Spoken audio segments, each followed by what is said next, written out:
was a busy month of June in the world of sports car racing. We had 3 24-hour races at Le Mans, the Nürburgring and Spa, plus Imsa races at Detroit and Watkins Glen. And then of course there's all the news and announcements that went along with it. This is all the June Imsa news that you need to know. The Imsa season always begins to heat up in June, and one of the iconic races on the calendar is the 6 Hours of the Glen. This year's race featured many storylines, from a downpour that wreaked havoc early in the race, to the championship leader in GTP crashing out.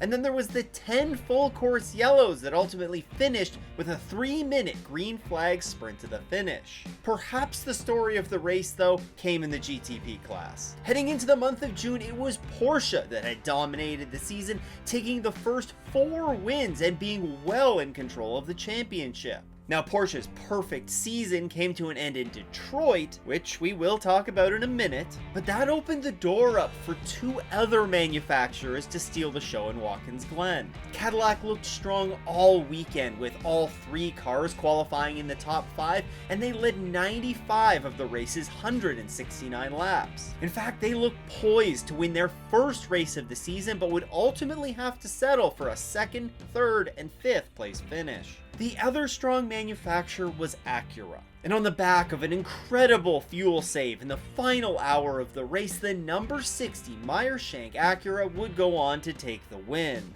Tom Blomqvist and Colin Braun did a great job of hanging around all race long and finding themselves in the hunt when the final hour rolled around. Meanwhile, in LMP2 was the number 22 United Autosports entry of Paul di Resta, Rasmus Lin, and Dan Goldberg, who took the win. Di Resta had a great battle in the final hour with Spike's Dane Cameron, which wrapped up a race of nose-to-tail battles in LMP2. In GTD Pro, it was Max Hesse and Dan Harper grabbing the win in their number 48 Paul Miller Racing BMW. Notable here is that the number 65 Ford Mustang did cross the line in 3rd, but later would go on to be moved to the back of the class as they failed post-race tech. Lastly, in GTD, it was the number 27 Heart of Racing Aston Martin, driven by Tom Gamble, Casper Stevenson, and Zach Robichon. As I said off the top, the 6 Hours of the Glen was a bit of a wild one, featuring 10 full course yellows, which really prevented us from getting a really good rhythm going in the race. But when it was green, we saw some great racing across all 4 classes, and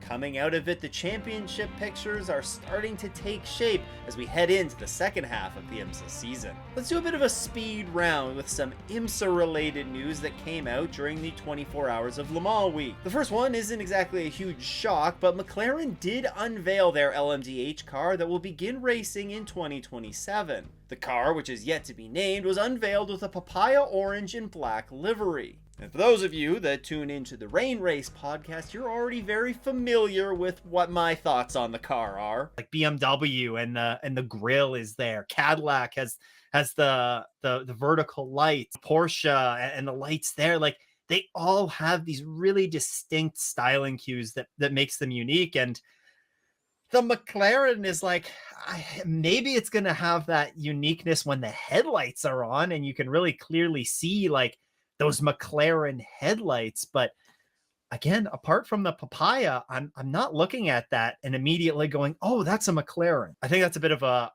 failure on McLaren's part if they're not making it where you immediately look at it in the LMDh, LMH era, and you're not immediately saying, oh, that's a McLaren. Now, in addition to the car being unveiled, it was also confirmed that Dallara would be the manufacturer providing the chassis for this car. And also, to nobody's surprise, United Autosport will be the team that operates the car. Anyways, this car being revealed isn't exactly groundbreaking Imsa news, but what is notable here is that McLaren CEO Zach Brown did reiterate that they're still exploring whether they want to bring the car to Imsa. However, he did say that it would be no sooner than 2028. Genesis also made some personnel announcements as they introduced Anuka Bhatti as the team manager, Justin Taylor as chief engineer, and British touring car champion Gabriele Tarquini as the sporting director. Now, are these huge announcements for us Imsa fans? Well, no, not really, but it was notable that During these announcements, Genesis did say that they haven't yet chosen a team to operate the program in Imsa yet, so we're still waiting a little bit longer for the confirmation there. A much more relevant piece of Imsa news came in the form of LMP2, where it was announced the chassis and engine providers for the next generation of LMP2 cars. Orica and Ligier have been confirmed as the two chassis providers, and the two manufacturers both built current generation LMP2 cars, although the Orica has kind of evolved into the only real LMP2 chassis that you're gonna run if you want to be competitive. And this has often led to the LMP2 classes around the world kind of being referred to as the Spec Orica class, but hopefully that changes here with the next generation of LMP2 cars. Now, of course, the two chassis providers that we'll see with this next generation car is down from the four that we currently have today. And with this announcement, it was also confirmed that Gibson would once again be the engine provider, although it will be a brand new powertrain for these next generation cars. Now, we already talked about Watkins Glen, but there was another Imsa race that took place in June, and that was on the streets of Detroit. Now, believe it or not, this year's Detroit race was the cleaner of the two Imsa races in June, whereas Detroit only featured 2 full course yellows, where Watkins Glen featured 10. Don't think anybody saw that one coming. But the talking point coming out of Detroit was not the carnage, or I guess the lack thereof, but rather it was Porsche's unbeaten streak coming to an end. Heading into Detroit, the number 7 Porsche Penske Motorsports 963 had won the first 3 races of the season, with the sister number 6 entry following that up with a big win at Laguna Seca. That run of dominance led to some drastic changes to the BOP heading into Detroit, and what it ended up doing was bringing the field much closer together. In fact, 3 of the 4 full season manufacturers led laps in GTP, and all of them showed legitimate pace at various points of the race. That was on full display in the finishing results as well. Now, as I mentioned, Porsche's winning streak may have come to an end, but they still managed to pull out a 3rd and a 4th place finish. That's not too bad if that's what you consider to be a poor day. The 10 Wayne Taylor Racing Cadillac kicked off what could be a strong summer for Cadillac with a 2nd place finish after leading late in the race. And the pole-sitting number 93 Meyer Shank Racing Acura of Nick Yololi and Renger van de Zande took the first non-Porsche win of the year. Now, I'll be talking more about Meyer Shank Racing in a minute, but it was a darn impressive weekend that they had in Detroit. GTD Pro also featured on the streets of Detroit, and it was a little bit more of an elbows-out affair. The final results, though, brought with it some interesting storylines. Pfaff picked up their first podium of the season and their first with Lamborghini. The number 3 Corvette finished 2nd in their home race. Although at the speed those cars showed early in the weekend, a 2nd place finish here might actually be a disappointment for them. You also might say that it was a little bit disappointing because they ended up losing out to their rival Ford. Yes, the 64 Ford Multimatic Mustang of Seb Prio and Mike Rockefeller came out and took advantage of a shortened qualifying session due to a red flag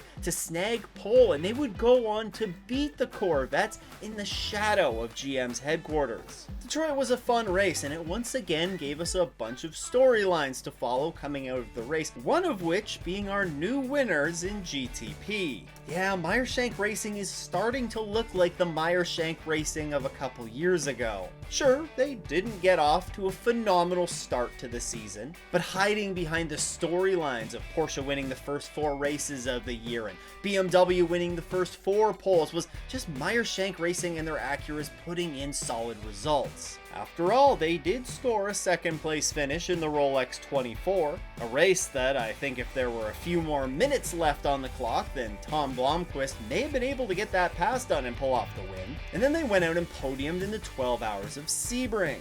Sure, they may have struggled at Long Beach, but they pulled through with a good top 5 at Laguna Seca. A race that you might recall saw BMW and Porsche as the only 2 manufacturers to finish on the lead lap and kind of in their own zip code.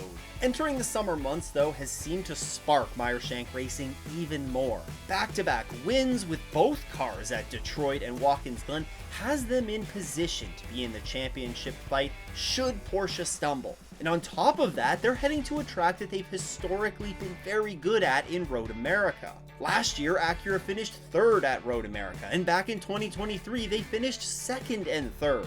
The momentum that they have, along with the strong pace that they have, and heading to a track that's historically been good for them, is going to have a lot of people circling Meyer Shank Racing and those Acuras as early favorites heading into Road America. The real question that remains, though, is this going to be enough for them to claw their way back into the championship?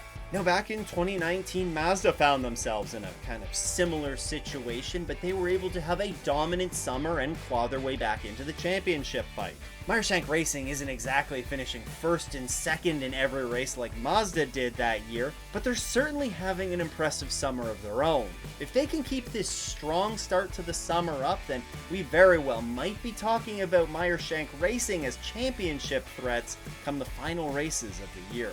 Now, Meyer Shank Racing have had a long road to get to be the race-winning and championship-winning organization that we know of today. They've battled through adversity and certainly some controversy, but have always managed to come out stronger on the other side. You can check out this video on the rise, fall, and return of Meyer Shank Racing in Imsa. Huge shout out to all the channel supporters. If you too want to support the show, you can head to patreon.com/offinthes or click that join button below. Once again though, thanks for tuning in. I hope everyone has a great race weekend and doesn't go off in the S's.